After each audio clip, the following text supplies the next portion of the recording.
Menyambut anniversary ke-5 tahun Lipo Plaza bekerjasama dengan Lingkau Pos dan Toyota mengadakan lomba mewarnai tingkat PAUD TK dan umum. Pesertanya mencapai 230 anak-anak.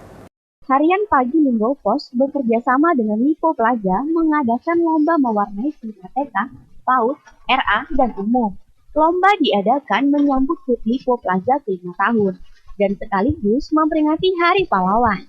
JM Lingkau Pos, Budi Santoso mengatakan tujuan diadakan lomba mewarnai ini untuk meningkatkan kreativitas anak-anak, baik di tingkat PAUD maupun TK, agar mereka berani berkreasi dengan cara mewarnai di lembaran koran Lingkau Pos. Ia menambahkan saat ini masih pandemi COVID-19, pihaknya membagi lomba menjadi 2 sesi, karena untuk menaati protokol kesehatan yang sudah ditetapkan oleh pemerintah.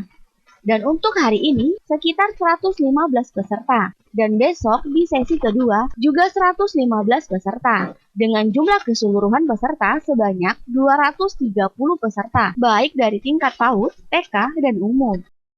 Hari ini sebagai rangkaian kegiatan dalam rangka memperingati Hari Guru, sekaligus anniversary Lipo Plaza Lubuk Linggau, dan rangkaian juga kita memperingati Hari Pahlawan. Tujuan kegiatan ini kita memupuk kreativitas anak-anak peserta didik, baik itu tingkat TK maupun PAUD, agar mereka berani untuk berekspresi. Sementara itu, terlihat antusias orang tua melihat anak-anaknya mengikuti perlombaan mewarnai. Dan ada juga orang tua yang memberikan support kepada anaknya dengan memberikan makanan, agar mereka lebih semangat lagi. Rajab, Silampari TV melaporkan.